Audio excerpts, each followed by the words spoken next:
Bom dia, pessoal. Hoje a gente está aqui para falar um pouquinho sobre sexualidade e sobre identidade, tá? Esse aqui é um breve sumário.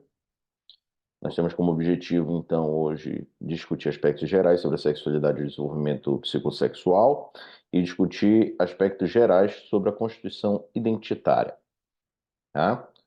O que é sexualidade do ponto de vista da psicologia e o que é identidade do ponto de vista da psicologia, tá bom? Em primeiro lugar, o que é sexualidade? Uma definição. A sexualidade é uma relação que existe entre corpos, tá? Entre o seu corpo e o mundo, e o seu corpo e o seu próprio corpo. Tá? Então, é entre seu corpo e o mundo, porque o seu corpo faz parte do próprio corpo. Só que a sexualidade, ela é uma relação, e além de ser uma relação corpórea e tal, ela é uma relação que produz satisfação e bem-estar com o mundo. É uma relação prazerosa, tá? Então, é prazer. Exemplos, né? Um exemplo. É... O coito, né? Em geral, as pessoas relacionam com isso, tá? O coito. Mas não só o coito, não só o ato sexual é uma relação que envolve naturalmente a sexualidade, mas outras relações. Por exemplo, o cuidado com o corpo, tá? Quando você vai para a academia, isso também está revestido de sexualidade, né? Tem até memes sobre isso, que o pessoal bota lá, você faz academia o quê? Para ter saúde aí, para ficar bonito pelado. Tá? Então, é isso, gente. É uma relação que traz prazer, tá? E é uma relação estabelecida com o mundo. Então, como eu acabei de dizer, né, a relação sexual, o coito, ela, com o outro ou consigo mesmo no ato da masturbação, ela está inclusa, mas não esgota o conceito. Tá? E, embora haja a nomenclatura aí da assexualidade, não existe uma pessoa sem sexualidade. Quando se usa, por exemplo, a expressão assexual, se diz de pessoas que não querem estabelecer relações sexuais com os outros, mas é impossível uma pessoa não ter uma sexualidade. A forma de manifestação dessa sexualidade para ela é diferente, mas ela não é uma pessoa sem sexualidade. Então eu faço uma pergunta aí, se você quiser pausar aí para refletir sobre, né, o que é uma sexualidade saudável para você? É interessante o que você pense acerca disso. Bom, como é que ela se caracteriza? Ela se origina desde o ato da fecundação. Por exemplo, no imaginário sobre o sexo. Tá? Então, já existem expectativas dos pais sobre qual vai ser o sexo do bebê, tá? Como a gente vai preparar para receber esse bebê, como a gente prepara o bebê, o ambiente para receber o bebê, naturalmente é uma função também do sexo biológico com que a gente identifica no exame de sangue que é feito e na ultrassom, etc., na revelação do sexo do bebê. Isso daí já tem também, né, uma diferença. E no próprio ato de fecundação já existe naturalmente muita sexualidade envolvida. A sexualidade ela também carrega marcas culturais, como, por exemplo, expectativas, fantasias do outro. Para que vocês saibam, por exemplo, na Alemanha, tá, eu até me surpreendi um pouco quando eu passei em Berlim. Lá eles vendem produtos assim,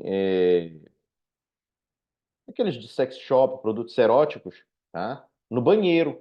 Então você tem uma fichinha lá que você pode comprar, né? Uma maquininha que vende, entende? Então isso daí, por exemplo, é uma marca cultural e aparentemente parece ser um povo que mais aberto a essas coisas do que o nosso povo. Disse que o nosso povo é muito aberto, né? Para essas questões essas questões sexuais, mas eu acho o nosso povo muito conservador, inclusive, tá? Tanto é que movimentos aí como, por exemplo, os Red Pill, eles são muito populares na nossa cultura, né? Isso é uma marca cultural de um conservadorismo quanto à questão da sexualidade, tá? Mas eu acho também o nosso povo, ao mesmo tempo, é muito hipócrita, porque muitas vezes a gente vê muitos casos de escândalo relacionados à sexualidade, de pessoas que falam uma coisa, mas praticam outra, né? Então, isso é muito, muito complicado mesmo, mas é um fenômeno interessante da gente identificar uma marca cultural. Então, são relações de prazer e satisfação com o mundo e podem ser caracterizadas de inúmeras formas. Embora haja, né, muitos movimentos no Brasil tentando definir o que é uma sexualidade adequada, tá? Existem muitas formas saudáveis de sexualidade, tá bom? Bom, e como é que a gente se desenvolve sexualmente? Isso é uma coisa que é muito sensível para muitas pessoas, quando a gente diz que a constituição da sexualidade começa quando a gente é bebê. Aí eu vou falar para você da fase oral. Aí você vai dizer, professor, o bebê faz sexo oral? Não, meu amigo, é uma coisa totalmente diferente, tá? Sexualidade é uma relação prazerosa que se estabelece com o mundo. Beleza? Vamos guardar isso. Sexualidade não é necessariamente coito, tá bom? É uma relação de prazer, tá certo? E a teoria do Freud, que é uma das teorias mais aceitas para o desenvolvimento psicossexual da pessoa, ela começa com o estabelecimento das relações corporais de prazer voltadas para o próprio indivíduo, até que ele, em determinada idade, começa a se interessar pela, ah, pelo corpo do outro, tá? E vocês vão entender hoje um fenômeno muito interessante, que é o fenômeno da quinta série, tá? Que é o espírito da quinta série, ou o diabo da quinta série, como você queira dizer, né? Que é amplamente aceito na nossa comunidade, né? Mas por quê?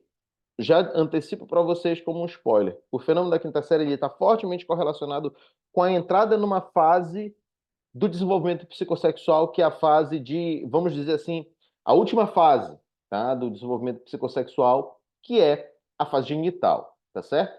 Isso vai ficar claro até lá.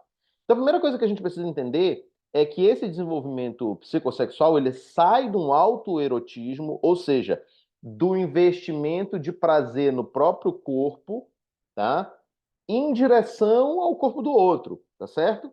Então, o bebê ele é autoerótico, significa isso. Auto para dentro e erótico vem de prazer. Erótico não vem. Porque a palavra erótico ela ganhou uma conotação no senso comum, que é uma conotação de que é alguma coisa que está vinculada a coito, mas não é isso.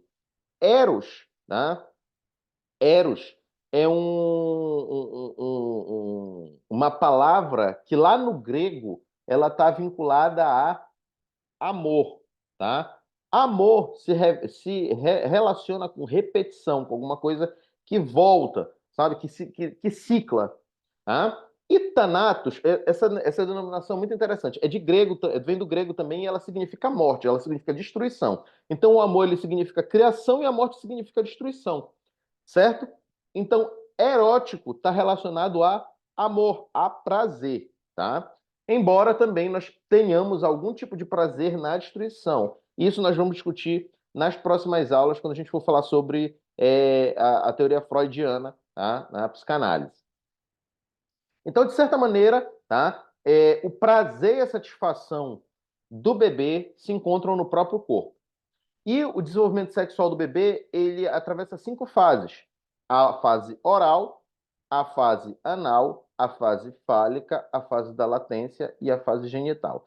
Essas nomenclaturas, elas referem-se ao objetivo do prazer, tá? Ao que esse prazer se dirige, tá certo? Então, a fase oral é a primeira, que ela vai ali de 0 até 2 anos. O prazer se encontra na boca do bebê. Então, você já deve ter certamente visto uma criança entre 0 e 2 anos, tudo ela leva à boca. E existe uma espécie de primazia do prazer. O prazer é mais importante que qualquer coisa, até porque a criança ainda não construiu aqueles vínculos de restrição, tá certo?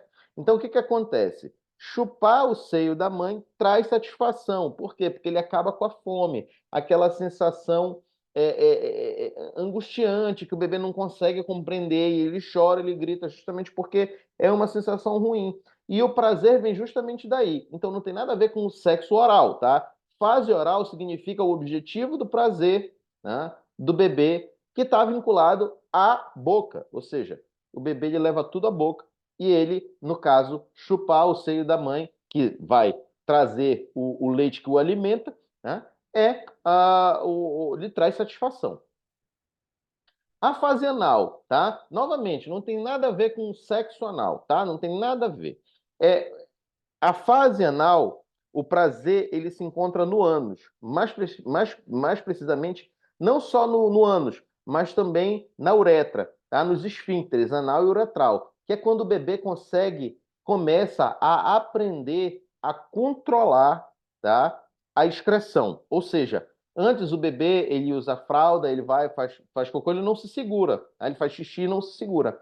Agora o bebê, mais ou menos ali entre 2 e 4 anos, ele está aprendendo isso. Tá? Então, essa produção das fezes e o controle do esfíncter uretral, né, que segura, né, o xixi, traz prazer para a criança. E é nessa idade que a criança aprende a ir ao banheiro sozinha, que é o treino do banheiro. Tá? Mais ou menos aí entre 2 e 4 anos. Fase anal. A fase fálica, o prazer se encontra no falo, mas não é o órgão genital do outro, é o órgão genital próprio. Ou seja, o bebê começa a se interessar pelo seu próprio órgão sexual, ali entre 4 e 6 anos. Ou seja, ele começa a descobrir, né, que se ele é menino, ele tem uma coisa que a menina não tem. E se ela é menina, ela não tem uma coisa que o menino tem. Tá certo? Então, o brincar nessa fase, ele indica um desenvolvimento saudável da criança. É a idade dos porquês. Aí as crianças começam a perguntar como é que ela nasceu, como é que ela saiu pela barriga da mãe, se a barriga está inteira, né? Cortaram a barriga da mãe, tem algum lugar. Ocorre nessa fase a chamada masturbação infantil. Só que, assim, muitas pessoas entendem, tá? Numa visão incorreta, de que a criança ela ela tá ali porque ela não presta, ela tá se tocando nas partes dela porque ela não presta, ou porque alguma coisa assim, que ela não vai dar para nada no futuro. Tá? Então esse julgamento moralista, ele pode interferir negativamente, porque a criança não é safada, a criança nem compreende ainda o que ela está fazendo. Tá certo, gente? É importante que você tenha isso aí em mente, porque é uma coisa que pode acontecer. E a maneira com que os pais lidam com esse processo pode ajudar a criança a atravessar essa fase de uma maneira mais saudável. Os alunos de licenciatura, né, não vão lidar com crianças nessa fase, mas é importante a compreensão, tá, nessas fases anteriores, de certas fixações que podem acontecer, e isso a gente vai discutir também em psicanálise, certas fixações que podem acontecer porque a criança atravessou mal essas fases, tá certo? Por exemplo, foi muito pouco privada, foi muito pouco privada ou muito privada na fase oral, na fase anal, na fase fálica. Isso revela certas coisas que podem ser compreendidas à luz da psicanálise em idades posteriores.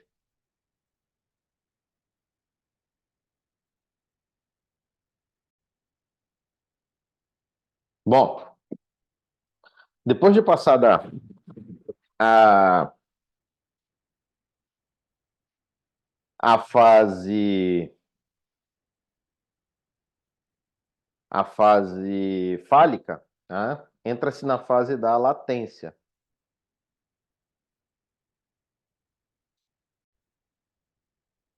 É, E nessa fase aí, gente, é que vai acontecer o complexo de Édipo, tá? Na fase fálica. O que é o complexo de Édipo? Eu falei para vocês em uma outra aula, tá? O Édipo, ele é um conto, como é que fala? Uma lenda, né? Uma mitologia. É uma história, né? É uma história fictícia de um sujeito que mata o pai e casa-se com a mãe. Aí você, pô, nossa, mas assim. Como é que acontece? O Laio, que era o rei de Tebas, ele vai ao oráculo perguntar sobre o destino do filho dele que vai nascer. Aí o oráculo diz: Olha, teu filho vai te matar e vai casar com a tua mulher. Aí ele, querendo evitar isso, ele deixa Édipo em Corinto, que é uma outra localidade. os governantes dessa região criam Édipo, e Édipo vai ao oráculo perguntar sobre o seu destino, o oráculo fala a mesma coisa para ele, que ele vai matar o pai e casar com a mãe. Então, o que que acontece? Ele foge de Corinto, porque ele não sabia que os pais dele, né, ele não sabia quem eram os pais dele, então eu imaginava que estando em Corinto, ele foge, no caminho ele encontra um sujeito meio arrogante, que desafia o Édipo, e aí ele tem um treveiro lá, o Édipo mata o Laio. Ao chegar em Tebas, ele enfrenta a Esfinge, que era um ser lá mitológico que matava as pessoas e as devorava. Ela dizia, decifra-me, eu te devoro. Aí ela lançava um desafio. Aí ela pergunta, o que que de manhã tem duas patas, o animal que de manhã tem duas patas, de tarde tem quatro e à noite tem três. Aí ele responde ao homem. Por quê? Porque quando é pequeno ele engatinha quatro patas, quando desculpa, de manhã tem quatro, de tarde tem duas e de noite tem três, né? Esse que é o desafio das esfinge. Tem quatro que engatinha, aí o homem anda em duas pernas e quando fica mais velho usa uma bengala, então três. E aí a esfinge morre, né? E ele é coroado rei de Tebas. E a ele é dada a mão da viúva, né? A Jocasta, né? Que estava sem, que havia perdido o marido por conta do próprio Édipo que o matou.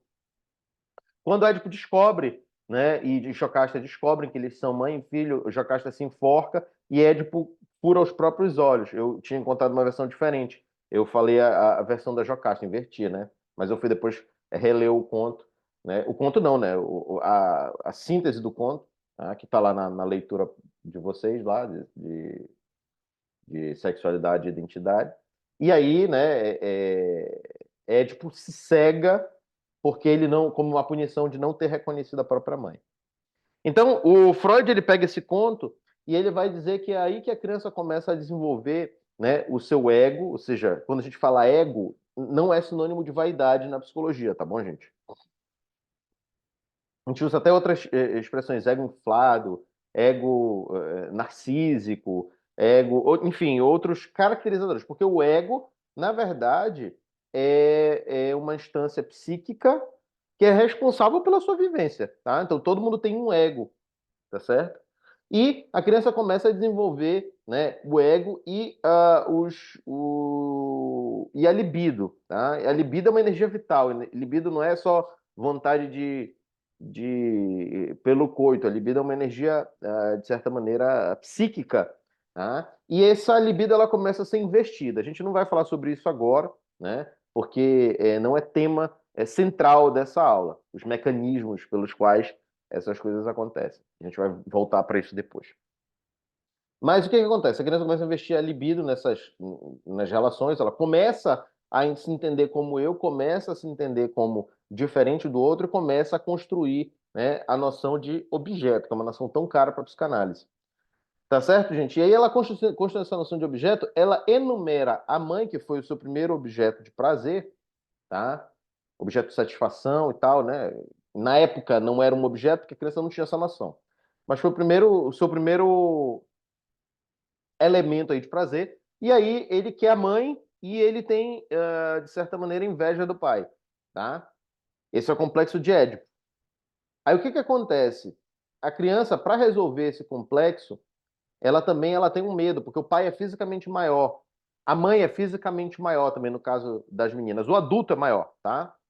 Tem também outros casos, que são os invertidos, né? A gente tem um menino que ele busca, né? Isso segundo a explicação da psicanálise, ele busca, tem o pai como objeto de desejo e tem uma, entre aspas, uma rivalidade com a mãe, e o contrário também, né? As meninas. Então, assim, existem diversas formas de resolver esse conflito, esse complexo, tá? E eles estão vinculados à inscrição da pessoa no registro que a gente chama de registro simbólico, tá? Mas isso também não é temática dessa aula. Por que que eu quero explicar isso para vocês? Porque a resolução dessa fase fálica ela é importante para como a sexualidade e como a relação com o mundo dessa pessoa é em grande parte estabelecida, tá certo? Então, assim, a fase da latência é a fase posterior a essa fase fálica. O interesse ele está fora do corpo pela aprendizagem, tá certo?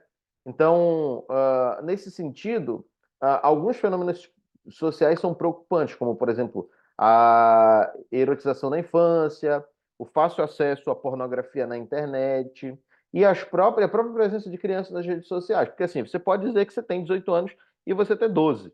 Tá? Inclusive, um dia desse, eu vi um rapaz que ele afirmava ter 15 anos no YouTube, né, se envolvendo numa discussão assim. Realmente ele parecia ter 15 anos pela forma com que ele argumentava, né? Bem infantil. Ah, mas aí a gente fica se preocupando, né? Pô, como é que Se a idade mínima para você entrar na internet seria aí para algumas redes de 18 anos, né? Por exemplo, as redes sociais, você tem que marcar lá qual foi o ano que você nasceu. É, Você pode mentir também quanto a isso e ter acesso às mesmas coisas. Sobretudo a pornografia, né? Você tem sites aí amplamente conhecidos de consumo de pornografia na internet e, inclusive, um dia desses eu vi uma postagem de um amigo meu que é professor da educação básica e estava lá, né, um caderno escrito Brasil no 777. Então, assim, para quem conhece esses memes, sabe que Brasil no 77 777, acho que é um jogo, alguma coisa assim, vinculado, cuja propaganda é apresentada em sites eróticos. Então, você sabe que esse garoto já está consumindo pornografia tendo menos de 18 anos de idade, tá? A erotização da infância também, né? Então, cada vez mais parece que as pessoas têm buscado aí, tá? Esse aspecto de erotizar a infância. Isso também é preocupante, tá? Sobretudo com os casos de abuso sexual infantil que aí vão aparecendo, né? Nessa fase de latência, é típico a constituição do Clube do Bolinha e o Clube da Luluzinha. O interesse da sexualidade é outro, né? O interesse não é nos corpos. O interesse é na aprendizagem, no saber, tá? E aí que começam a construção de ideias sobre o ato sexual. Esses atos sexuais, a forma com que eles são concebidos indicam mais ou menos como os adultos lidam com essas questões. Se você quiser um filme interessante que lide com essa questão aqui de um conflito entre da saída da latência para o início da fase genital, que é a próxima fase, você pode ver o filme dos Batutinhas, porque tem uma coisa que eu nunca tinha notado, né? Porque eu assisti o filme quando era criança, provavelmente também nessa fase.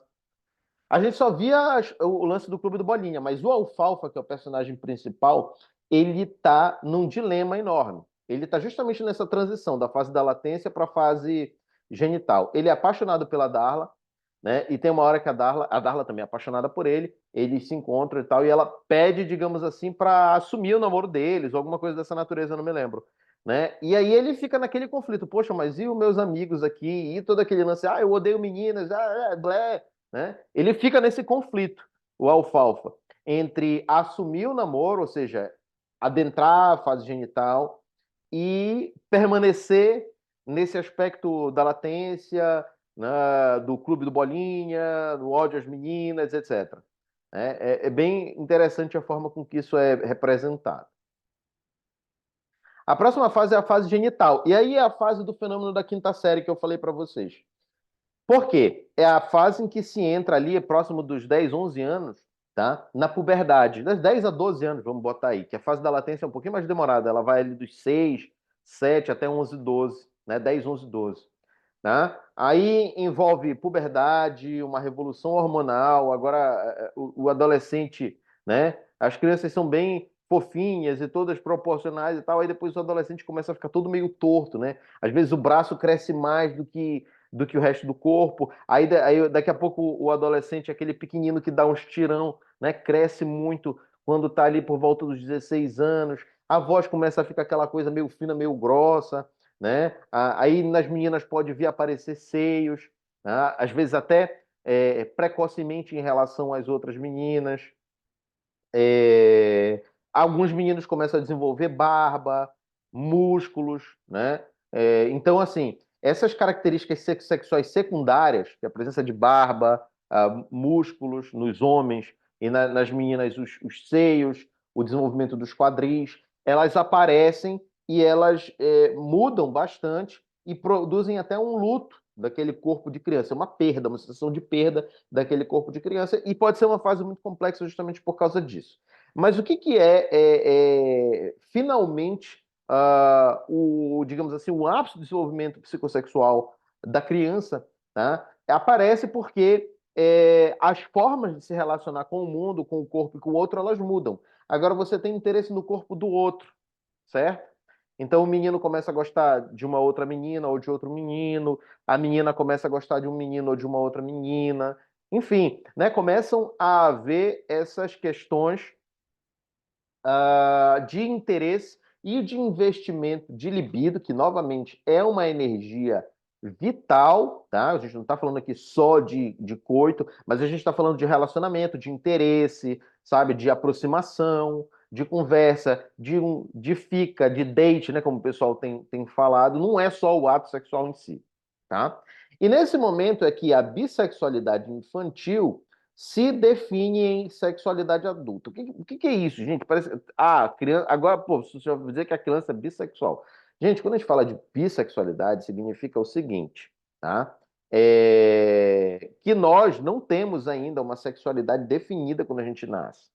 Essa sexualidade ela vai se definindo ao longo do processo, né, ali por volta da fase genital. Tá? E aí o sujeito vai se definir, de certa maneira, em um sujeito homoafetivo, um sujeito heteroafetivo ou biafetivo, que também são possibilidades. Tá? Mas como a gente vê aí uma sociedade que coloca a norma para ser heterossexual, a gente acaba vendo um número maior de pessoas indo nessa direção, tá certo? Então, era muito comum antigamente, hoje ainda existe, tá? Sobretudo nas pessoas com um viés mais conservador. Existem pessoas que são homoafetivas, tá, gente? Só que elas levam uma vida como se fossem heteroafetivas. Aí o que que acontece? Aí o cara se casa, o cara tem filhos e ele é descoberto onde? Ele é descoberto num motel com um outro cara. Isso aconteceu, gente, com um político na Hungria, de viés super conservador. Fora com outros, né, aqui no Brasil, né, que já foram pegos no ato, né, com pessoas do mesmo sexo e eram pessoas que, né, execravam assim a homoafetividade. Então é por isso que é importante que a gente sustente e aceite, né, outras formas de sexualidade que sejam diferentes, por exemplo, da nossa. Eu sou heterossexual, tá? Mas eu não vejo problema algum, porque não é um assunto meu, tá? Uma pessoa ser homoafetiva, gente, pelo amor de Deus. Tá? Então, esse tipo de coisa é importante também para que a pessoa tenha a própria liberdade para se resolver, tá? Quanto à sua orientação sexual. A gente fala de orientação. Se você for ver o livro da Bock, ela fala de escolha ou de opção.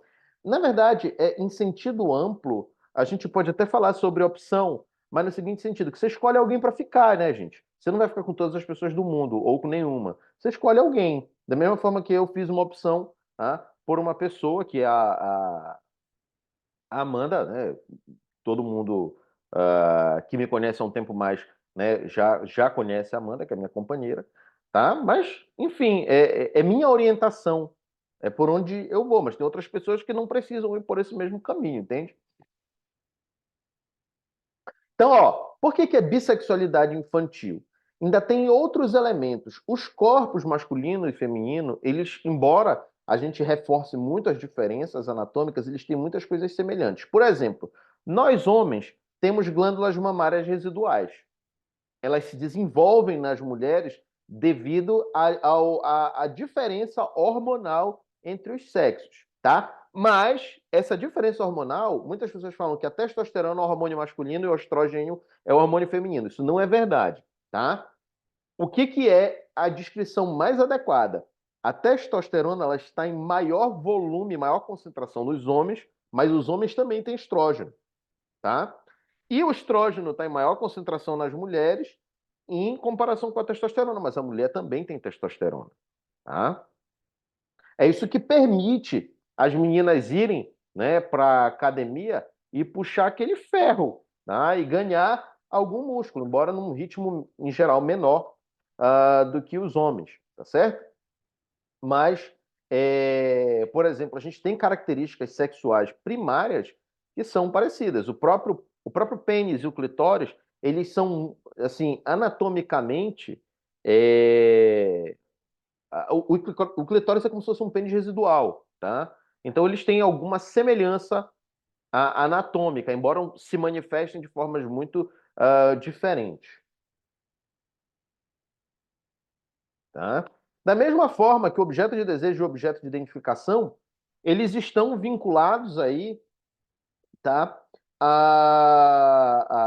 A questões que, por exemplo, na resolução do complexo de Édipo, isso aí seria o pai e a mãe. Então você tem um objeto ao qual você destina libido e um outro também ao qual você destina libido, tá? Que é tanto o de desejo e o de identificação, tá? E a constituição da identidade sexual ela é organizada a partir da identificação com os condutores, tá? Das funções paterna e materna. Então, você começa a construir a sua sexualidade ainda dentro de casa. E quando eu estou falando de sexualidade, novamente, é uma relação de prazer que se estabelece com o mundo. A adolescência, tá, gente? Ela é caracterizada justamente pela fase genital. A gente vive no século XXI. A gente tem uma maior ciência dos pais sobre o ato sexual dos filhos. E os pais que hoje acreditam que os filhos não estão buscando isso, ou assim, estão muito mais mal preparados para lidar com consequências desses atos. Então, por exemplo, a gente já tem algumas coisas como consultas, às vezes a mãe e o pai, né, acompanham a filha na consulta ao ginecologista. Aqui é muito mais comum as mulheres se cuidarem do que nós homens, existe estatisticamente, né, essa prevalência, essa propensão, né, das mulheres a se cuidarem mais do que nós, tá?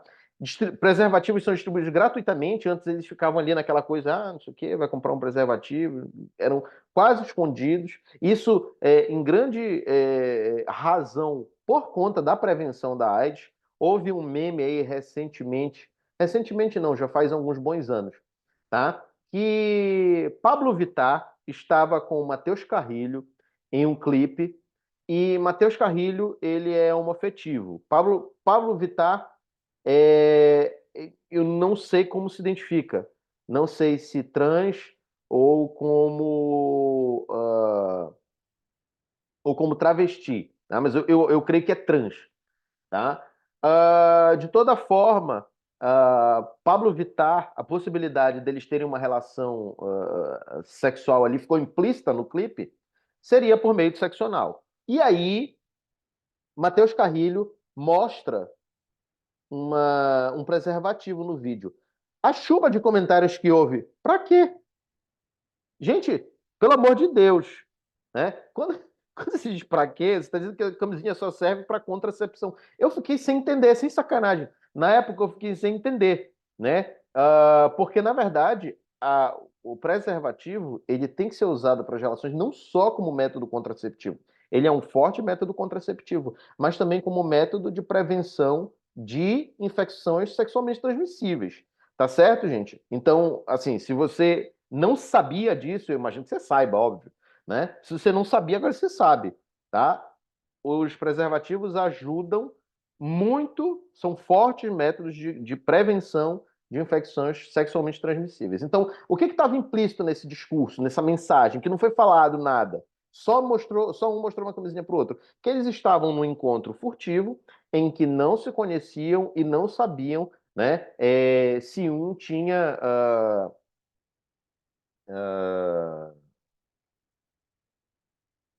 era portador de alguma infecção sexualmente transmissível, tá? Então, assim, fala-se bastante sobre o assunto, embora a nossa sociedade ainda seja bastante conservadora nesse sentido, né? A gente pega aquela questão de querer isolar a criança da escola, do isolamento escolar, do desvio escolar, E aí, o que que a gente faz? A gente quer levar isso para casa e a gente quer proteger as crianças do mundo e a gente acaba as tornando presas mais fáceis porque a gente não conversa com elas.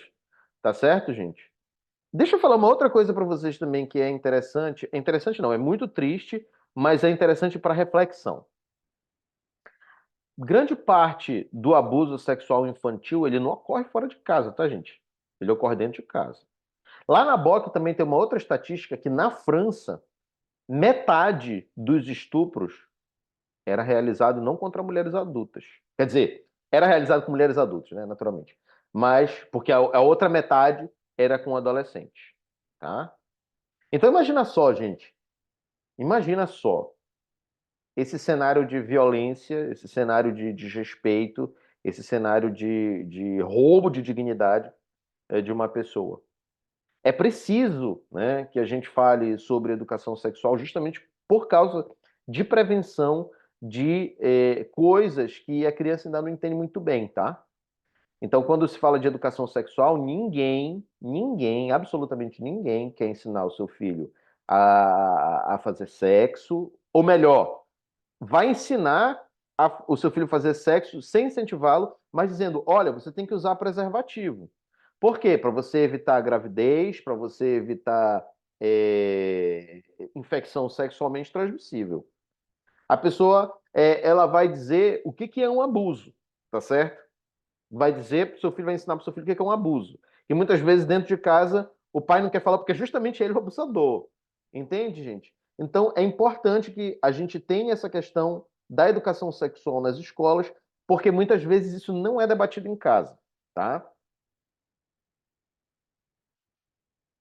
Nossa época também é caracterizada por relacionamentos fugazes, virtuais, fica, troca de parceiro contínua, vários parceiros ao mesmo tempo, relação em trisal, relação de experimentação independente de gênero, essas coisas acontecem, gente, tá? E não tem muito que a gente possa fazer no sentido de controlar. A gente pode orientar as pessoas, como pais, por exemplo. É difícil, você não tem como estar o tempo todo, né? Você vai voltar 10 horas para casa, você vai sair 6 e vai voltar 10. Gente, tem uma janela de 4 horas que você não pode fazer nada, que você vai ter que confiar na criação que você deu, entende? Então, essas coisas elas caracterizam a nossa era e é preciso que haja conversa e um diálogo franco e orientação, tá certo, gente? O que fazer? Não há uma explicação fechada. Influencia e é influenciada pelas instituições, escola, família, mídia. E a forma que a gente tem para lidar com isso é por meio do diálogo. Agora, o que que você vai fazer em cada situação? Ah, mas e se meu filho falar isso? Bom, ele é seu filho, né? É seu irmão mais novo, é sua irmã mais nova, tá? Você vai saber lidar melhor do que eu nessa situação. Agora, um diálogo franco, né, e educativo é importante. E isso aqui é apenas uma diretriz norteadora, não é também, né, a salvação da lavoura, porque na hora do frigir dos ovos você que vai saber o que fazer. Tá? Os padrões de criação e autonomia, eles são também distintos do passado. E ocorre, né, hoje, naturalmente, uma ressignificação dos valores sociais, visto que a gente tem hoje uma educação mais democrática e menos repressora, embora a gente ainda tenha, né, uma visão ainda muito conservadora acerca da sexualidade. Então, lembra, não há muito o que fazer e existe um equilíbrio saudável entre a anomia, que é liberar tudo, e a heteronomia, que é controlar tudo. Então, é preciso também um conjunto de conhecimentos multidisciplinares para abordar a questão, como, por exemplo, da antropologia, da biologia, da medicina, da sociologia, da psicologia, né? E, né, a sugestão, né, a conclusão que a gente chega é que a sexualidade ela deve ser vivida com responsabilidade tanto física quanto afetiva, né? E acolher quem queira e quem não a queira viver ainda é um desafio hoje em dia. Aqui a gente vai falar um pouquinho ainda, mas a gente ainda não vai acabar a discussão nem definir isso de forma peremptória, tá? De forma definitiva. E a gente vai falar um pouquinho sobre investimento libidinal, tá? O sexo, ele se relaciona à obtenção do prazer. não é só o instinto que define o parceiro, porque existe um certo grau de tomada de decisão. Porque você escolhe se relacionar com uma pessoa ou não. Por mais que o ato sexual seja muito bom, muitas vezes você percebe que você não quer se relacionar com aquela pessoa, porque ela tem algum outro tipo de traço, de personalidade, né? Ela tem um tipo de comportamento que te incomoda, de certa maneira. Então, de certa maneira, né, o sexo ele se relaciona à obtenção de prazer, mas o parceiro ou a parceira não é definido só pelo grau de. Não é só definido só pelo grau em que a qualidade do ato sexual é boa. Existe um grau de tomada de decisão aí. Né? E o que é o amor sexual? Na adolescência a gente tem esse problema, às vezes até na fase adulta, para algumas pessoas que às vezes ainda não tiveram um amadurecimento emocional mais adequado. Mas o amor sexual é aquele no qual a libido elege um objeto sexual como finalidade de obtenção do prazer. Então, a pessoa quer obter o prazer e a sua libido, sua energia vital, elege um objeto sexual. Tá? Em geral, esse objeto sexual é uma pessoa do mesmo sexo ou do sexo oposto. Tá? E aí, tem uma diferença do amor sexual para a amizade, para as relações fraternais. A libido, ela é inibida na sua finalidade, tá? Você ainda tem um objeto, tá? Para o qual essa libido se destina, mas ela é inibida na sua finalidade, que é a obtenção do prazer sexual. Então, assim, aquelas pessoas ali que estão na friend zone, que o pessoal chama, elas são pessoas que são as pessoas que colocaram elas na friend zone gostam muito, mas elas não têm essa finalidade de obter o prazer sexual com elas, tá certo? Por alguma razão ou por outra. Essa que é uma grande diferença. Porque assim, se você for botar, não, mas a diferença entre uma relação conjugal, uma relação amorosa, né, e uma relação de amizade é que é a intensidade. Às vezes não, tá? Às vezes existem pessoas que nutrem o mesmo, assim, compara aí, por exemplo, a sua esposa ou seu marido com sua mãe, seu pai, são relações, ou com seu irmão, por exemplo, são relações que têm o mesmo nível de intensidade. Então, acho que a diferença não está por aí. Aí outras pessoas vão dizer, não, mas é porque no relacionamento monogâmico tem o ciúme e tal. Gente, vocês nunca viram um amigo ciumento, não? Existe demais. Também não está aí na questão da potencial perda, tá? A grande diferença está na inibição da finalidade, ou seja, para que se destina essa libido, tá? E o que é a paixão? A paixão é diferente de amor, e aí muitas vezes é uma questão de preocupação. Por quê? Porque a paixão é um extremo no investimento libidinal no outro, ou seja, no objeto de desejo. Ou seja, a pessoa se apaixona pela outra, ela só consegue pensar na outra, ela não consegue mais fazer nada da vida, fica esperando uma ligação, uma mensagem, né? Qualquer coisa, qualquer migalha de afeto, muitas vezes, a ponto de empobrecer o próprio eu, que é o ego. Tá? Então, é preciso que a pessoa crie um mecanismo de defesa para investimento da libido em si própria. Tá? Então, assim, quando ela está num estado de paixonite ou de paixão, a pessoa ela investe toda a sua energia vital no outro, tudo vira o outro, e ela se anula. Tá? Ela empobrece o seu próprio ego, tá certo? Então é preciso que ela arranje um mecanismo para que ela volte a investir libido em si mesma, tá? Um outro assunto interessante é a homoafetividade. Existem alguns consensos científicos, tá, gente? Que a gente vai falar sobre a homoafetividade. Então, a homoafetividade ela tem sim uma parcela genética, mas não existe o gene gay. Muito provavelmente, a homossexualidade é uma característica poligênica, tá? Ou seja, ela se manifesta por um complexo de combinações genéticas. Não tem um gene que diz assim, pronto, você nasceu com ele, você vai ser homoafetivo. A homoafetividade ela não é uma escolha no sentido estrito, pois não é um processo consciente, planejado, racional. Que a pessoa decida, não, hoje eu acordei e vou ser homoafetivo. Isso é diferente de comportamento sexual, tá, gente? Quando a gente fala de comportamento sexual, é muito comum inclusive na adolescência, é muito mais aberto no meio feminino do que no masculino a, a experimentação, independentemente do gênero. Então, a menina fica com menino e fica com menina para experimentar, mas no final das contas ela vê, por exemplo, que ela é hétero, tá? Ela vê que ela é uma afetiva, tá? Ou ela vê, até vê que ela é bissexual. Mas ela não é uma escolha no sentido estrito, é uma escolha em sentido amplo, porque você escolhe o parceiro com que você vai ficar, a parceira com que você vai ficar, tá? Segundo Feldman, no livro de Introdução à Psicologia, que é uma das obras que a gente vai usar aqui nesse curso, a homoafetividade não é aprendida, não é patológica e não é um desvio comportamental. Isso aí como é que eu vou dizer? Determinação da Organização Mundial de Saúde. Então, essa ideia de considerar a homoafetividade uma doença, isso aí é uma coisa ultrapassada e sem fundamento científico. Além disso, a homoafetividade é uma forma de investimento de afeto como qualquer outra e que ainda enfrenta muito preconceito. E, nesse sentido, a gente deveria ser mais respeitoso com as pessoas que são homoafetivas, até porque hoje a homofobia é crime, tá? Equiparado ao racismo. Gravidez precoce, tá? Na adolescência, né? A gravidez na adolescência atravessa todas as classes sociais, tá? Uma vez uma amiga minha, que ela tinha na época que engravidou 20 anos. Aí ela veio falar comigo e disse assim: Não, é que aconteceu um erro. Aí eu perguntei: Um erro, amiga? Bom, então vocês são remosos, né? Porque não pode nem tocar. Em geral, tá, gente?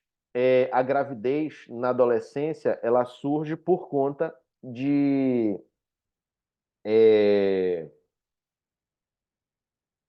falta mesmo de educação sexual, ou seja, a pessoa não sabe, por exemplo, como usar um preservativo, não sabe como funciona direito um ciclo menstrual, um período fértil, entende? Então acontecem essa sequência de erros, tá? Porque a pessoa não está muito bem instrumentada para a realização do ato sexual e ela, né, naturalmente, a libido aparece, tá? A energia sexual aparece e a pessoa vai querer desfrutar desse prazer, tá? Agora ela precisa estar bem instrumentada, bem paramentada para isso. E pode ser que aconteça. Olha, eu estava fazendo estágio numa escola, tá, de psicologia, tinha uma menina, uma adolescente grávida, estava no terceiro ano, né?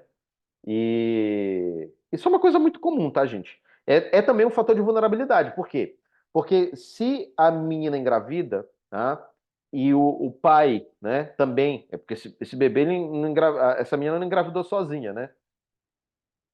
Tem um pai aí também. E, em geral, esse pai, né, pelo menos, assim, redução de danos, né? Espera-se que esse pai seja igualmente um adolescente e que ela não seja fruto de um abuso, tá? Porque também tem essa outra questão aí delicada que precisa ser discutida. Esse pai, ele também vai ter que trabalhar e aí tem uma menor chance de um curso profissional considerado próprio. Sobretudo para a mãe, né? Porque a mãe vai ter que parar um tempo ali para cuidar do bebê, até para se recuperar do parto e tudo mais, tá? Então, assim, imagina só, a menina está no primeiro ano do ensino médio, engravida. Ela perdeu um ano, tá? Ela vai passar até os 9 meses, mas o segundo ano ela perdeu. O segundo ano do ensino médio ela perdeu, tá?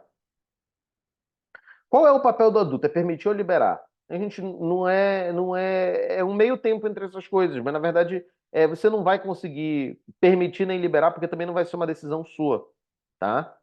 A ideia, como eu já mencionei para vocês, é manter um diálogo franco e de orientação. Outra coisa que são a gente nem chama mais de doenças, a gente chama de infecção. Eu coloquei doença ainda, mas são infecções sexualmente transmissíveis. Algumas informações importantes que você precisa saber, tá? Não só para sua própria vida, que eu imagino que você já saiba, mas para você informar lá no caso, às vezes um jovem ou uma jovem tem uma afinidade maior com você e ele quer saber, né? Porque ele tem uma abertura maior para conversar com você, ele quer saber como é que funcionam essas coisas, tá? HIV, né?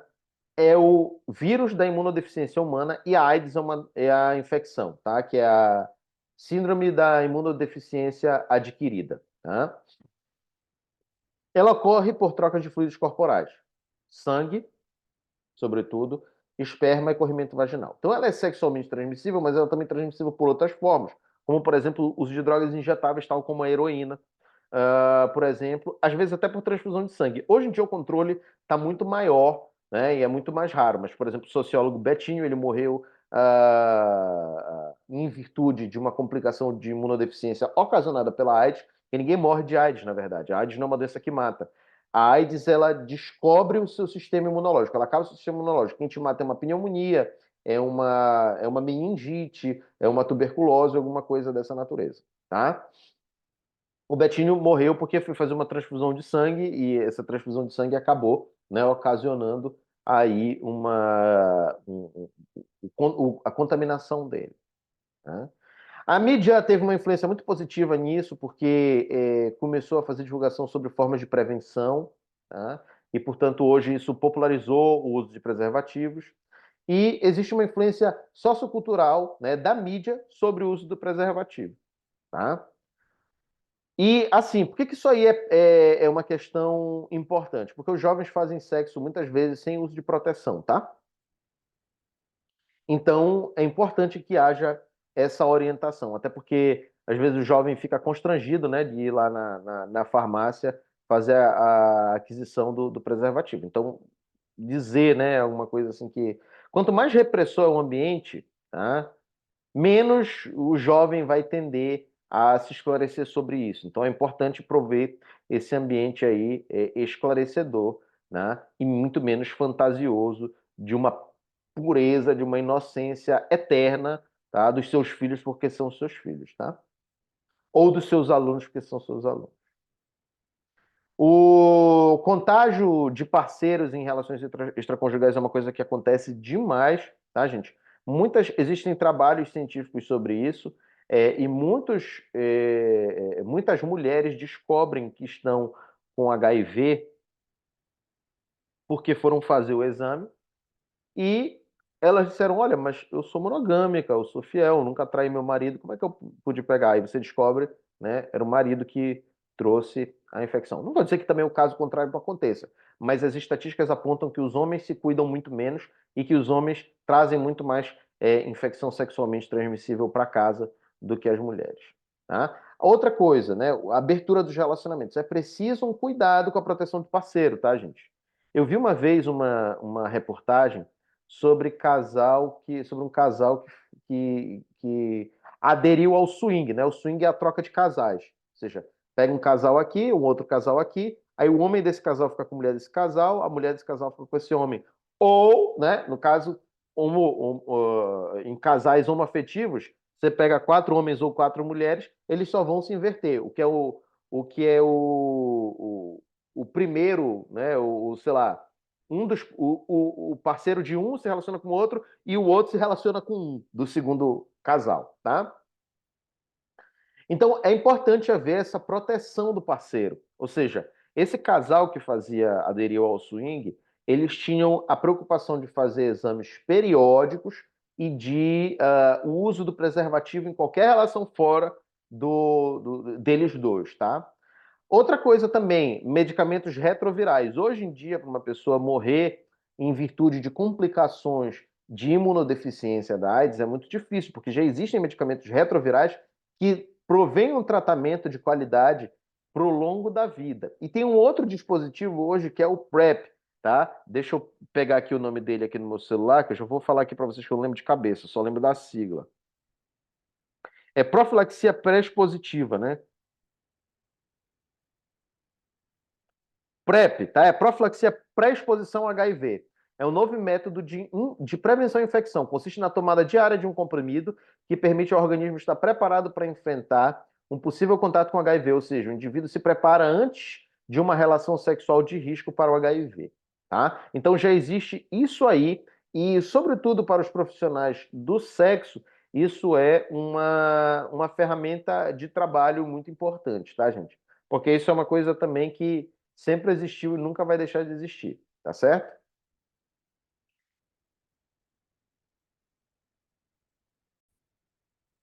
Agora vamos lá na segunda parte da nossa aula, que é essa aula sobre identidade, né? A identidade é um conceito que ele visa descrever o processo de produção da constituição de um sujeito, tá? Ou seja, como é que o sujeito se identifica, se vê. E esse processo, naturalmente, é uma coisa que depende também do outro, né? A gente não constitui nossa identidade sozinho. Tem várias compreensões, a compreensão mais sociocultural do Brandão, a compreensão dos pontos de constância de permanência do Green, tá? E uma outra também do Antônio Ciampa, tá? Que a gente vai ver. Então, pode ser entendido como o que caracteriza o indivíduo como ele e mais ninguém, em aspectos gerais. O Brandão ele vai dizer, né, vai apresentar a noção de identidade como algo que está explicando o sentimento pessoal e a consciência da posse de um eu, de uma realidade individual que torna cada um de nós sujeito único diante de outros eus.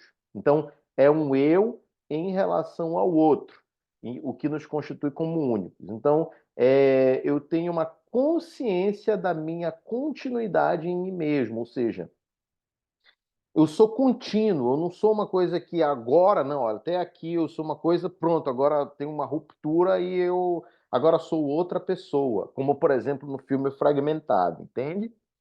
Então, é um eu em relação ao outro, e isso nos constitui como únicos e também nos dá uma consciência de continuidade, que eu continuo sendo eu mesmo, você continua sendo você mesmo. O Green ele traz uma outra contribuição que é os pontos de permanência. Então, o Green vai falar também da permanência, da manutenção de pontos de referência constantes e aspectos que os indivíduos carregam a vida toda. Então, isso, né, essa permanência, é o que permite a possibilidade do reconhecimento de si mesmo, tá? E permite a delimitação do indivíduo como unidade em relação aos outros, que eu sou eu e não o outro. Ou seja, eu me identifico como eu. E a dificuldade da formulação do Green, tá, é acompanhar os processos de mudança. Então, esses processos de mudança a gente já vai ver na visão do Ciampa, tá, mais bem apresentado. Bom, nesse sentido, a definição de identidade, ela não depende só de quem sou eu, mas depende de quem é o outro. Então, existe uma relação entre eu e o outro. A identificação do eu vem justamente disso, da diferenciação do outro. Você sabe que você é você e você não sou eu por alguma razão, tá? E como é que a gente descobre isso? Porque a gente se compara. Eu digo, olha, eu sou assim, você é assado, tá? E a gente é diferente por causa dessas diferenças, né? Então eu sou eu porque eu sou diferente do outro. Então o outro ele é essencial na constituição da nossa identidade, porque a gente só é a gente porque a gente não é o outro, tá certo? E naturalmente a noção de identificação, de identidade, ela depende fortemente de uma noção de subjetividade, de eu ser um sujeito único, do indivíduo, tá? Agora, a diferença da identidade para a subjetividade é que a identidade é como a gente se reconhece como sujeito, tá certo? Como é que surge, tá, gente? Aqui eu vou falar, de certa maneira, da constituição da subjetividade do sujeito, porque ela está fortemente relacionada com a noção de identidade, mas tendo explicado que a identidade e a subjetividade são duas coisas diferentes, embora elas sejam correlatas. Elas podem ser dois conceitos que são separáveis.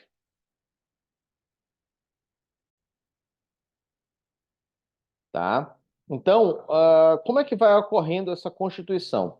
O primeiro outro, tá, gente, é a mãe. O bebê vai se diferenciando dela aos poucos e entende que ela não é uma extensão dele, mas a primeira percepção, inclusive o bebê ele começa a enxergar de forma mais nítida depois de 6 meses. Então, antes tudo, o mundo é uma massa amorfa, sem forma alguma, que é a extensão dele. Então, por exemplo, a mãe é como se fosse um braço dele, entende?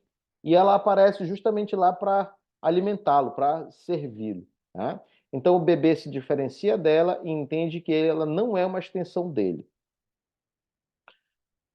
O desenvolvimento da identidade, ele também está fortemente vinculado a uma escolha de modelos de referência.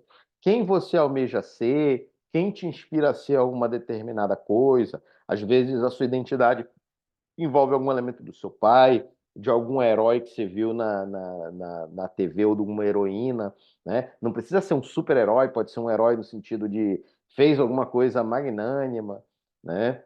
Ah,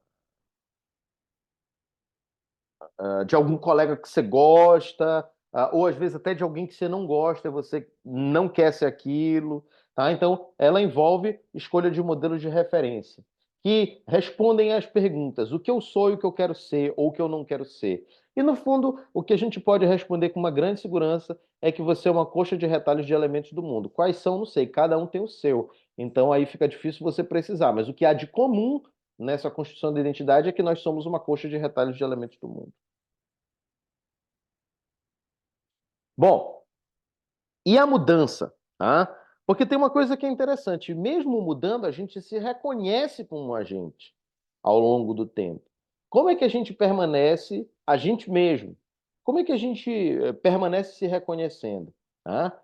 A gente muda de identidade, mas isso é contínuo ou ocorre de forma descontínua?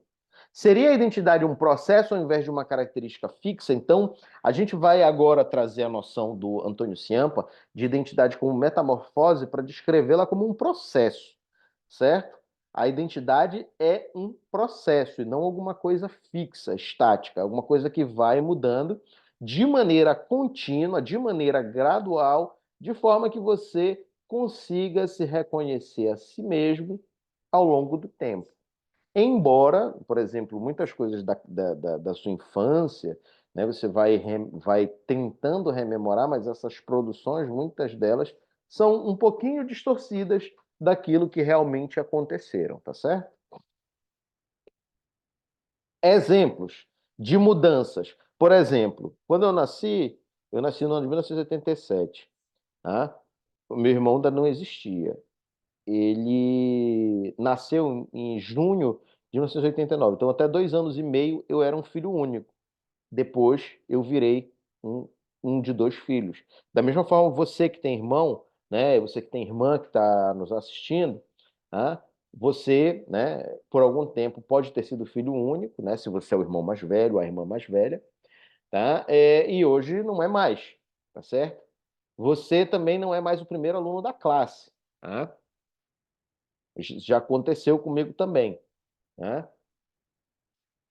Que pode ter acontecido com você. Você descobre que seus pais não pensam tão igual a você. Puxa, isso aí. Você escolhe uma profissão. Então, por exemplo, até os 17 anos, eu não era físico, não era professor de física. Depois dos 21, tá?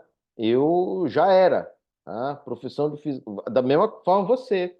Você, antes de escolher uma profissão, não era alguma coisa. Isso naturalmente contribui para você se reconhecer como você, tá? Portanto, a vida é repleta de mudanças. Como é que a gente vai articular isso com alguma coisa que é tão peremptória, né? Que eu sou eu, mas esse eu sou eu não seria mais bem caracterizado por um processo do que por uma coisa fixa? É isso que a gente vai defender agora. Né? Então, as ideias iniciais. O Antônio Ciampa, ele traz a concepção social de identidade como processo. Então, ele vai dizer que a identidade é uma metamorfose. Vocês já viram aqueles vídeos de fotos estáticas, né? Que o cara vai... Tem até brincadeira com isso, meme com isso, né? Eu tirei uma foto minha de 1 até 30 anos, aí olha o que aconteceu, a pessoa faz um vídeo. É nesse sentido aí, que você pega diversos frames de você e você vai vendo uma mudança gradual e contínua, tá? Essas mudanças, muitas delas precisam de tempo para serem percebidas, tá? Então, por exemplo, às vezes você vai sair aqui da Linf, né, que está fazendo o curso de Linf, está assistindo esse vídeo aqui, ou não, né? Você está aí, assiste a gente, tem quase 200 seguidores o canal do GI, né? De repente você é uma pessoa que não está fazendo o curso e está assistindo a gente, ou é até de outro curso da UFOP e me conhece aí, porque já fui seu professor, né? Mas essas mudanças precisam ser percebidas. Então, você entrou no seu curso superior de graduação, tem uma mudança aí. né? Até 4 anos atrás, né? 2019, né? 5 anos atrás, mais ou menos, ainda não completou 5, 4 anos e meio, né? Eu não era um acadêmico de psicologia. Ano que vem, eu, se Deus quiser, né? Porque eu já estou apelando para todos os tipos de recurso para conseguir isso, tá, gente? Eu sou ateu, só para vocês saberem, né? Eu serei psicólogo, né? Então é uma mudança na minha identidade. Eu não posso mais negar isso. Até nas formas com que eu me manifesto, que eu falo, já mudaram em relação a 4 anos atrás. E com você é a mesma coisa, tá? E essas mudanças, muitas delas são inexoráveis e dependentes de oportunidade social e acesso a bens culturais, tá certo? Naturalmente, quando a gente está falando disso aqui, tá, gente? A oportunidade social e acesso a bens culturais, a gente está falando de questões economicamente materiais, né? Essas mudanças, né? Por exemplo, para eu fazer um curso superior, eu tive que pagar, né? Para isso. Não tem faculdade de psicologia gratuita aqui, porque não tem nenhuma universidade federal ou estadual que o proveja. Ah, da mesma forma você, às vezes para você fazer um curso, para você fazer alguma coisa, você tem que despender dinheiro. O exemplo que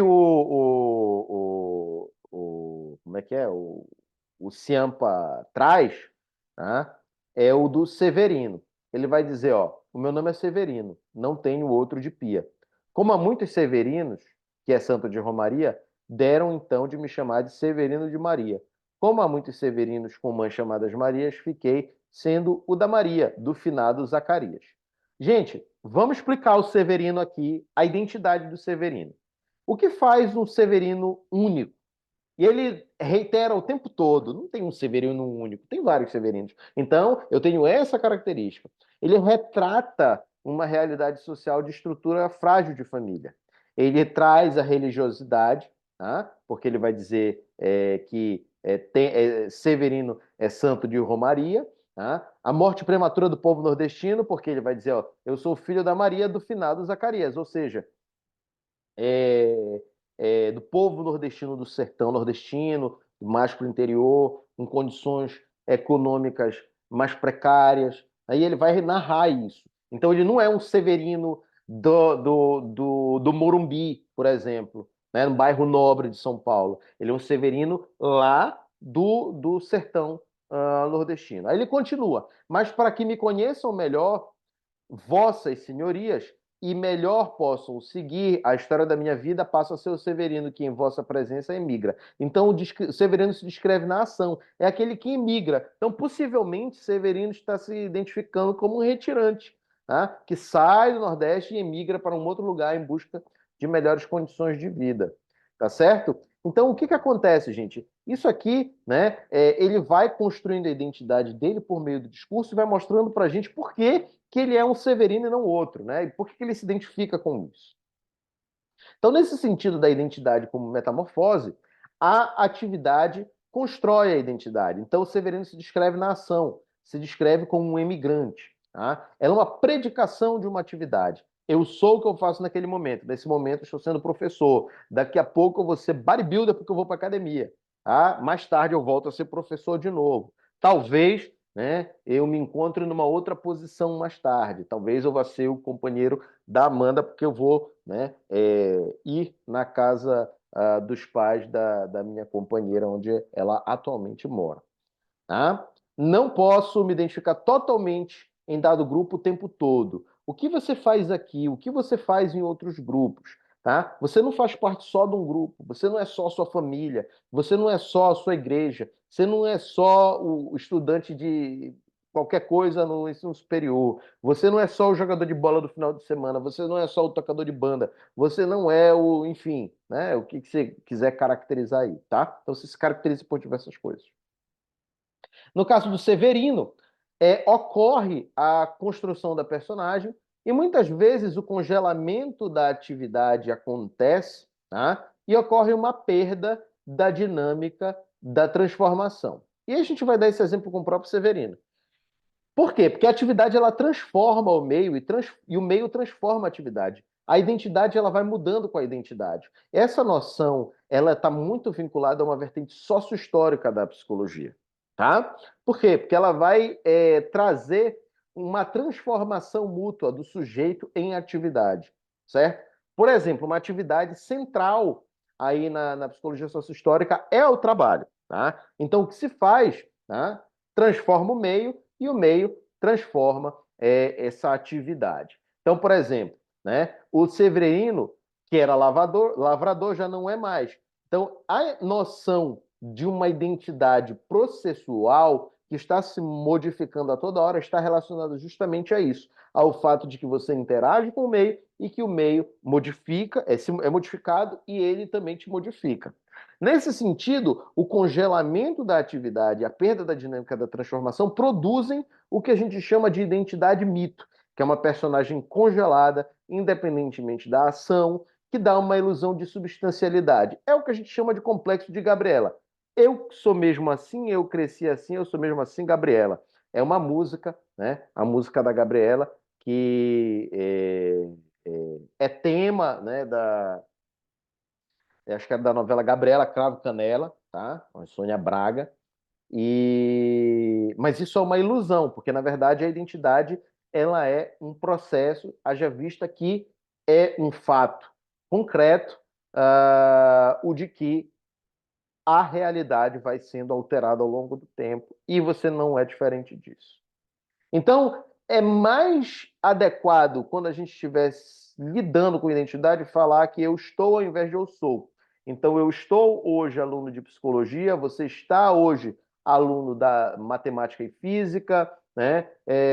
Eu estou hoje como professor, você está hoje como, sei lá, às vezes você tem um trabalho fora, ou está somente como estudante, mas pode ser que arranje uma bolsa. Hoje eu estou bolsista, tá? Então, é muito comum as pessoas hoje, inclusive, já utilizarem isso no vocabulário delas. Crise de identidade. Bom, a crise de identidade é um termo aí que se usa em senso comum, mas se usa em psicologia também. Tá? A crise de identidade ela está vinculada fortemente aí à rapidez e à intensidade da mudança. Tá?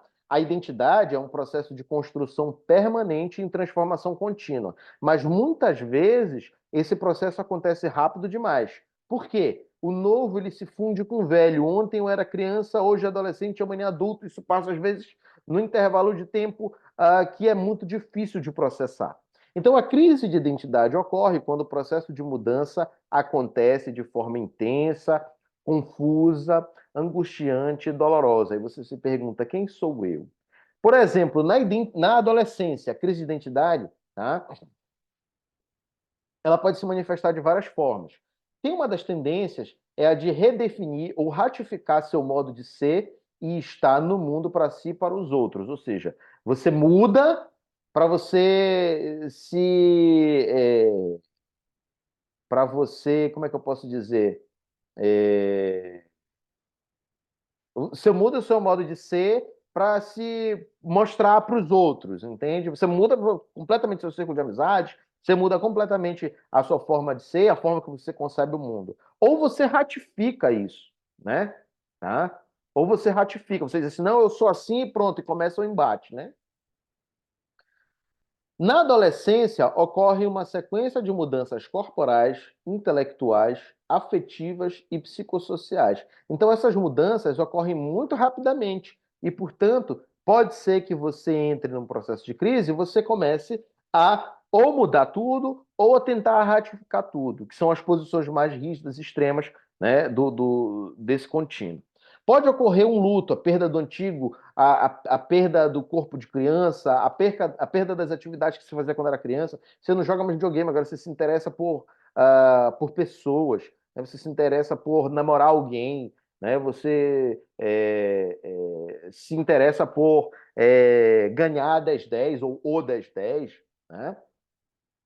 A estranheza, o ganho do novo. Agora você já não usa mais bermuda na escola, você usa calça. Né? Agora você está no ensino médio, agora você não tem mais 3, 4 professores, você tem 12, tá? Você se começa a se identificar com grupos de pares, tá? Com pessoas novas, com grupos novos. Você também começa a interagir com personagens do mundo real, do mundo social, tá? Que são intelectuais, artísticos, políticos. A noção dos pais de que agora você está se constituindo um adulto que é diferente deles, e essa é uma perda narcísica enorme, muitas vezes, para os pais. Os pais não conseguem admitir que você cresceu. É isso que eu quero dizer com uma perda narcísica. Os pais não conseguem entender que você tem uma personalidade própria, muitas vezes, e que você não é uma extensão deles. Esse vínculo, muitas vezes, para os pais é difícil de ser rompido. As circunstâncias também sociais também importam. Um exemplo muito interessante é o estudo de Violante de 1985, que é o dilema do malandro. Em adolescentes que estão em instituição de privação de liberdade, como por exemplo a FASEPA, tá? Muitas vezes os adolescentes eles se encontram no seguinte dilema: eu fico na criminalidade, continuo malandro, ou rompo com ela e me integro à sociedade, né? E me torno uma pessoa socialmente decente. Tá? Isso é um dilema, é um conflito. Muitos garotos querem sair da vida e não conseguem, outros querem ficar e acabam saindo, justamente por causa, né, dessas circunstâncias sociais. Por quê, gente? Tá? Existem perdas e ganhos nesse processo. Já dizia Chorão, toda escolha uma renúncia. Eu acho que essa frase é dele. Mas o Chorão encontra amplo eco na fenomenologia quando ele fala isso, tá, gente? Novamente, eu não usei aquele autor japonês, o Tirei Doku, tá, para falar isso para vocês. Estou falando com base na fenomenologia. Toda escolha envolve o acolhimento de uma possibilidade existencial e rejeição de outras, tá? Falando numa linguagem mais técnica.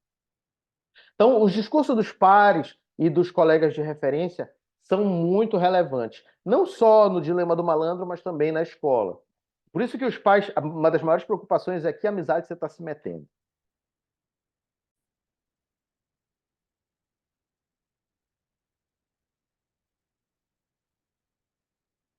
Então, a crise tende a ocorrer quando a velocidade e a intensidade das mudanças causa sofrimento ao sujeito que as experimenta. Essas sempre surgem do ato do sujeito situar-se como tal no mundo. Então, quando você se coloca como sujeito no mundo, tá, você constitui esse processo identitário e, às vezes, essa mudança de identitário é tão intensa e rápida que ela pode ser descontínua e isso, naturalmente, causa algum tipo de sofrimento.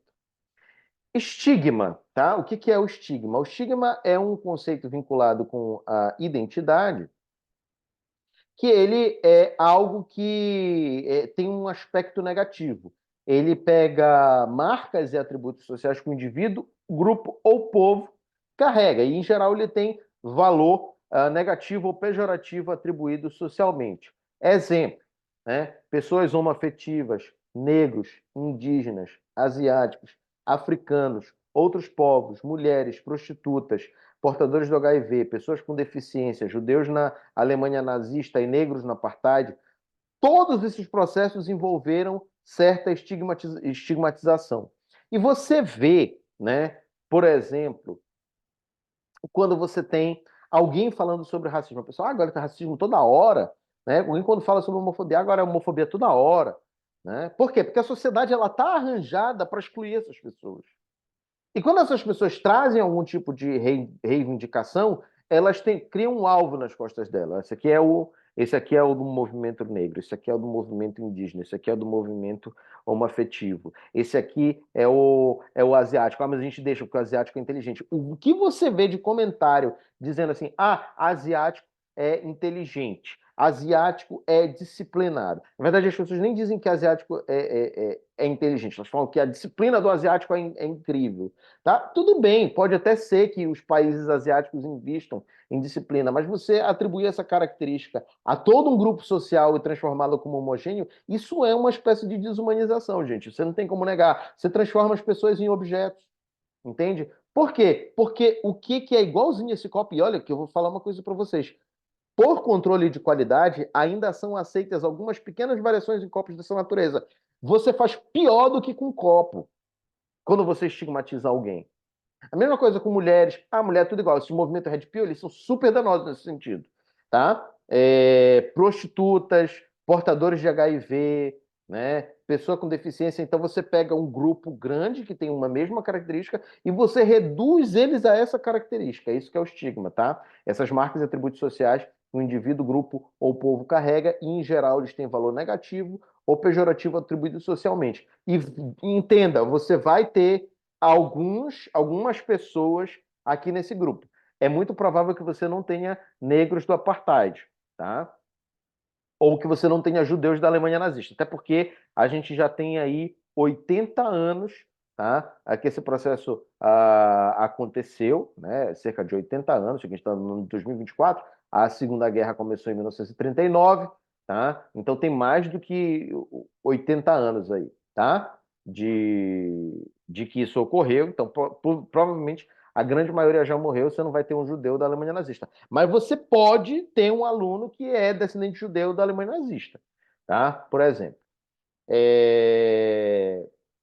Então, muito dificilmente você vai ter alunos dessa natureza, mas alguns sim. Por exemplo, você vai ter alunos homoafetivos, você vai ter alunos negros, você vai ter alunos indígenas, você vai ter alunos descendentes asiáticos e aqui africanos também e outros povos, tá? Você vai ter alunas que às vezes, por exemplo, é, é possível que haja, em especial no EJA, né? É, as meninas que saíram da escola para ganhar a vida com a prostituição, e aqui, independentemente de julgamento, independentemente, porque eu não sei qual foi a situação que cada uma vivenciou para tomar essa decisão, às vezes elas querem voltar a estudar, né, para concluir, por exemplo, um ensino médio. É possível que você tenha. Hoje você vai ser professor do ensino superior, um conhecido meu já contou a história, né, que ele, por exemplo, ele dava aula numa faculdade privada, não vou dizer o nome também, nem o nome da pessoa, tá? Da pessoa que me contou isso naturalmente, porque eu não conheço a pessoa que trouxe, né, a situação para ele, mas ele dava aula para a menina que era garota de programa, ele não sabia. E ele dava aula, assim, a metodologia dele era usar muita coisa que ele dava em aula, entende? Na prova e tal, e cobrava frequência. Aí a menina chegou um dia na aula, né? E ele falou, reparou que ela não estava indo e tal. Fui conversar com ela. Ela disse: Olha, professor, é o seguinte, eu sou garota de programa. E o melhor horário para mim é no início, é no meio da aula, ou seja, entre 6 e 8 horas da noite. Ele falou que ela tinha mais clientes nesse horário. E aí o que ele fez? Ele disse: Não, tudo bem, eu entendo. Vem fazer as provas só, tá liberada da frequência. Assim, eu achei uma solução razoável, né? Porque ele compreendeu e não reduziu a menina a um estigma, né? Tu é alguma coisa negativa, entendeu? Qualquer atributo que você queira trazer. Então esse é um exemplo, tá? De o que pode acontecer, né? Na identificação de pessoas estigmatizadas e que você pode e você deve, na verdade, ter uma postura mais humanizada.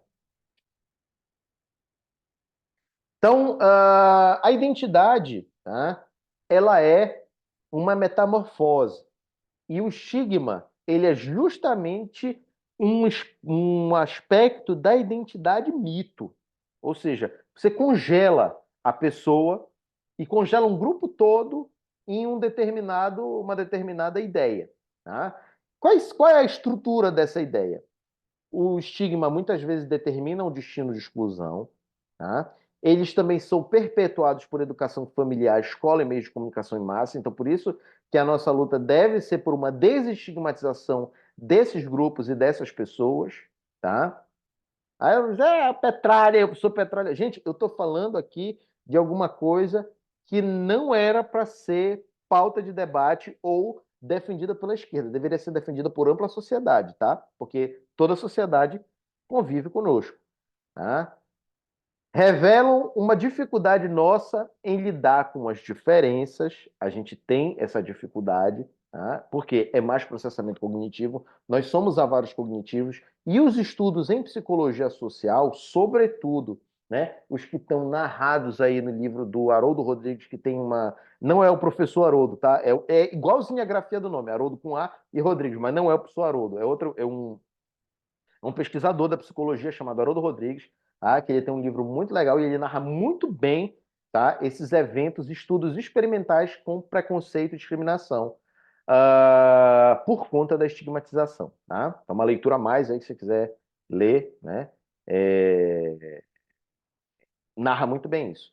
E a justificativa não, a explicação para isso é o processo de associação implícita e avareza cognitiva, dá trabalho pensar, e dá trabalho pensar no diferente. Então a gente tem que estimular esse trabalho de pensar no diferente até que ele se torne mais confortável para nós, tá, gente? Impacto do estigma e bullying. Ou seja, na escola, tá, pode acontecer, né, da estigmatização de um sujeito, tá, que pode produzir assédio. O bullying, ele é um assédio. É importante que você saiba isso.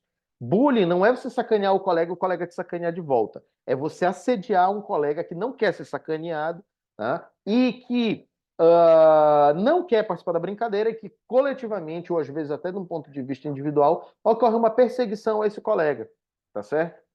Insistindo nessa, entre aspas, brincadeira de mau gosto, tá certo? Então, ocorre uma internalização, quando ocorre internalização, pode ocorrer abalo da autoimagem, da autoestima da pessoa, e isso, em consequências, em casos mais graves, levar, por exemplo, a automutilação, suicídio, ansiedade, depressão, coisas dessa natureza, tá, gente? Fobia social. Então, bullying é uma coisa séria, tá? Não estou falando de, pô, você tem um amigo, vocês estão numa relação horizontal. O bullying é uma relação vertical de assédio, de uma pessoa que virtualmente tem mais poder do que a outra.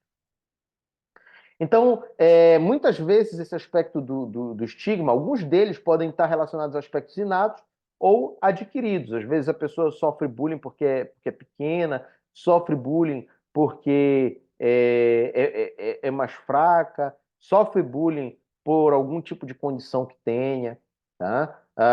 Por exemplo, é baixo, às vezes é feio, é homoafetivo, fala com uma linguagem, tem uma voz, né, característica que as pessoas ficam caçoando disso. Então, o bullying, ele é uma forma de assédio em torno de um estigma, tá certo? Por isso que essa desestigmatização é importante. E o acolhimento dessas pessoas que estão sofrendo bullying também é importante, tá? E tem mais duas coisas importantes que estão correlacionadas. Uma é, digamos assim, a contrapartida da outra. Todos nós temos um viés de confirmação, tá, gente? A gente tende a confirmar nossas crenças.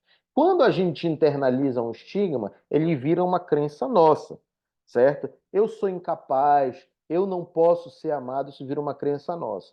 E existe um outro fenômeno que é chamado de profecia autorrealizadora. Quando alguém fala alguma coisa para a gente, a tendência com que isso aconteça, se a gente internalizar esse processo, é muito maior. Por quê? Porque a gente já vai ver aquilo, tá vendo? A pessoa até me falou, mas eu não acreditei, tá? Vou dar um exemplo disso para você. Se um professor chama o aluno de burro, a tendência com que esse aluno tenha notas mais baixas em desempenho acadêmico menor aumenta. Sabe por quê? Porque o aluno diz assim, ele internaliza essa crença e tudo vai confirmar essa crença. Então, por exemplo, vamos supor que ele tirou 10, 10, 10, 5, 5, 5. Ele tirou a mesma quantidade de 10 e 5. Mas aí ele vai pensar que nessa. Ele vai não, ele pode pensar que nessas que ele tirou 10 é porque estava fácil, porque ele teve sorte, e 5 é que estava medindo o desempenho dele porque ele é burro, certo? Então, esse viés de confirmação, ele tende, né, como nós somos avaros cognitivos, ele tende a manter as nossas crenças. E a profecia realizadora é o processo em que a gente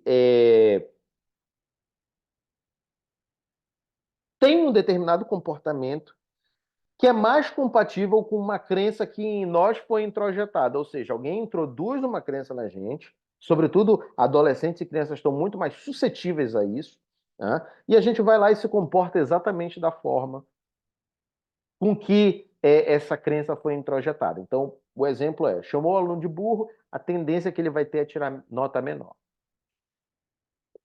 Por último, a gente vai falar um pouquinho aqui sobre as novas identidades, tá, gente? É um fenômeno muito comum aí do nosso século, século XXI, tá? Que ele lida aí com a globalização, que é um fenômeno que envolve a remoção de fronteiras econômicas e culturais. Diga-se de passagem, se você quiser comprar hoje um produto na Amazon, tá? Não é Amazon, é Amazon, tá? Você consegue, justamente por causa da internet, e da globalização. O universo online, né, inclusive tem muita gente recebendo mensagem de árabe nesse momento aí, pedindo em casamento, em geral as mulheres, né? Ou recebendo o golpe do jogo do Tigrinho, sendo colocado em grupo de WhatsApp que não sabe nem quem foi que criou, tá? Ele propicia essas múltiplas conexões. Os impactos envolvem o individualismo como traço das novas identidades, uma substituição muito rápida das coisas, uma obsolescência programada de qualquer coisa que seja, uma transitoriedade constante. E aí a gente se questiona: é possível mudar o tempo inteiro, a todo momento? Que tipos de problemas isso podem causar?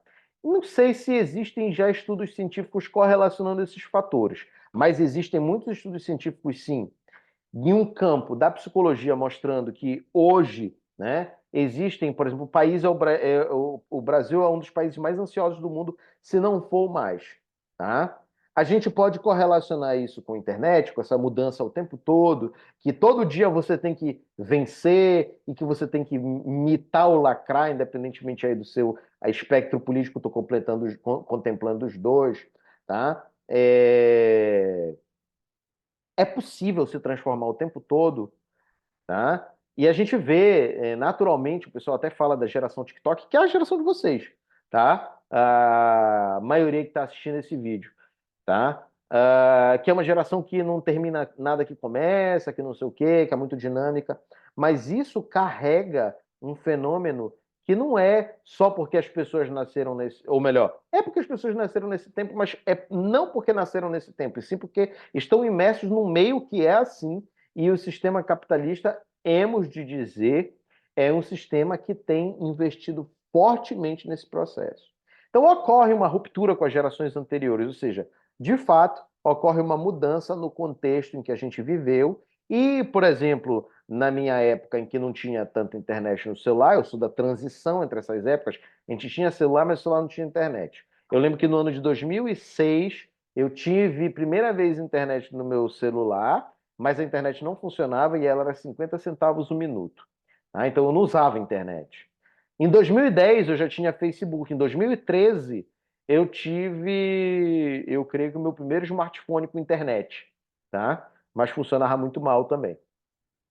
E eu tive o WhatsApp em 2013, tá? Em 2013 eu já tinha 26 anos, tá? E eu passei aqui em 2012, aqui para o UFOP, ou seja, eu vim para cá para Santarém. Aí que eu fui ter um smartphone e com internet. Então essa questão toda da internet é recente para mim.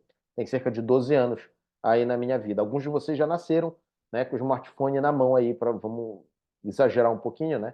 Mas a galera que veio nasceu nos anos 2000, né, em 2013, tinha por volta dos 13 anos, e o meu primeiro celular eu tive com 13 anos, que era aquele Nokia tijolão que tinha o jogo da cobrinha, né? Aí, para a gente estudar, a gente ainda conseguia alguma coisa na internet, mas não tinha tanto YouTube, não tinha tanto livro disponível, mas já tinha compras na internet. Então, grande parte dos meus livros eu comprei pela internet, né? Mas você tinha que ir numa biblioteca, você tinha que comprar o livro na livraria, alguma coisa dessa natureza, tá?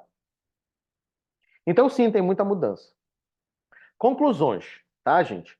Para você lembrar, sexualidade é uma relação estabelecida entre o corpo do indivíduo e o mundo e objetiva a obtenção de prazer. Não é só coito, embora o coito traga prazer, né? Mas não é só isso. É muito mais do que isso. Tá? E a identidade é dinâmica e pode mais bem ser entendida como um processo que permite com que o indivíduo, um processo contínuo, que o indivíduo se reconheça como sujeito. Valeu, galera. Forte abraço a todos e é isso. Até mais.